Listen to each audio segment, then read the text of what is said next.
জন্য এখানে আমি নিয়েছি 600 মতো মাংস আছে, লেগ আছে আর উইংসের পিস আছে। তার জন্য আমি এখানে 150 গ্রাম মতন পেঁয়াজ নিয়েছি, 15 পিসের মতন রসুন, 15টার মতন রসুন নিয়েছি, আর 1 থেকে 1.5 ইঞ্চি মতন আদা নিয়েছি। আমি এই আদা, রসুন আর এই পেঁয়াজ সবগুলোকে ভালো করে ধুয়ে চুলে একটা পিউরি বানিয়ে নেব।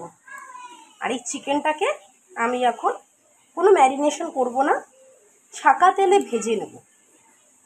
আর বাঙালির চিকেন আলু ছাড়া অসম্পূর্ণ। এখানে আমি 3টে আলুকে ছোট ছোট টুকরো করে নিয়েছি। এই আলুগুলোকে আমি লাল লাল করে তেলে ভেজে নেব। এবার কড়াটা গরম হলে তাতে আমি তেল দিয়ে আলুটাকে লাল লাল করে ভেজে নেব। আলুগুলোকে এবার লাল লাল করে ভেজে নেব। আমি জানি অনেকেই ভাবছেন সব কি দেখাতে হয় পুঙ্খানুপুঙ্খভাবে। আসলে আমি নতুন ভিডিও আমি প্রথম বানাচ্ছি, তো আমি তো ঠিক জানি না কতটা কি দেখাতে হয়, কতটা কাটতে হয়। তাই হয়তো আমার ভিডিওগুলো একটু বড় হয়ে যাচ্ছে। আমি ভাবছি সবার একটু সুবিধার জন্য একটু ভালোভাবে দেখালে সুবিধা হয়, এই ব্যাপার, আর কিছু না। যে ভিডিওগুলো বড় হয়ে যাচ্ছে অনেকেই বলছেন, আমি বুঝতে পারছি। ঠিক আছে, এবার আমি ছোটো করে করার চেষ্টা করব। আমার আলুগুলো লাল লাল করে ভাজা হয়ে গেছে। এবার আমি এই তেলেই চিকেনটাকে লাল লাল করে ভেজে নেব। এবার চিকেনটাকেও লাল লাল করে ভেজে নেব।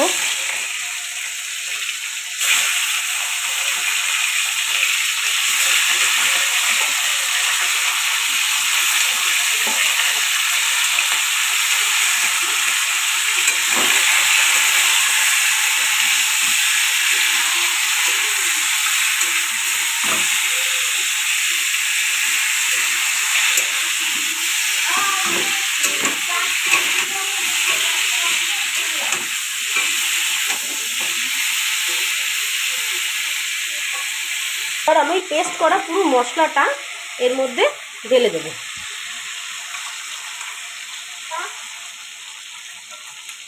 এবার এই মশলাটা দিয়ে ভালো করে কষবো। এর সাথে আমি পরিমাণ মতন এখন নুন, আমি এতে 1 চামচ মতন নুন দিয়ে দিলাম। এবার এতে আমি পরিমাণ মতন একটু হলুদ দিয়ে দেব। এতে আমি 1 চামচ মতন লঙ্কার গুঁড়ো দিয়ে দেব।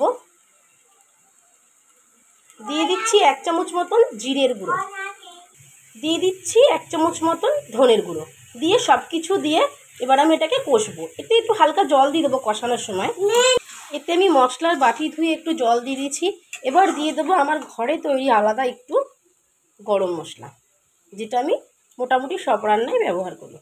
এটা আমার নিজের ঘরে বানানো। মাংসটা একটু কষে আসার পর এবার আমি ভাজা আলুগুলো মাংসে দিয়ে দেবো, দিয়ে আলুটাও ওর সাথে কষবো। কষে তারপরে জল দেব।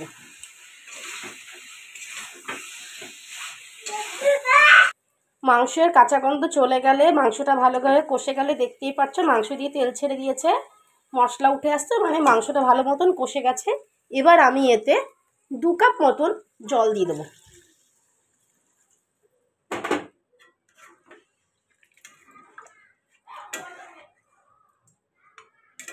জল দিয়ে এবার মাংসটাকে ভালোভাবে সেদ্ধ হতে দেব। দেখবো যে মাংসটা কতটা হয়েছে। আশা করি এতক্ষণে মাংসটা আমার বয়েল হয়ে গেছে। হ্যাঁ বাবা, দেখতেই পাচ্ছ মাংসের কালারটা। আলুটা দেখি একটু নাড়িয়ে আলুটা, যে আলুটা সেদ্ধ হয়েছে নাকি। হ্যাঁ, আলুও সেদ্ধ হয়েছে ভালো। আমি ঝোলটা আর একটু শুকোবো, শুকিয়ে গরম মশলা দিয়ে নামিয়ে নেব। আমার মাংস রান্না কমপ্লিট। এবার আমি একটু সানরাইজের গুঁড়ো গরম মশলা দিয়ে নামিয়ে নেব মাংসটা।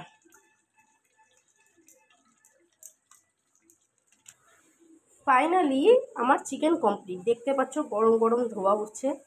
এবার শুধু গরম গরম ভাতে পরিবেশন করতে হবে।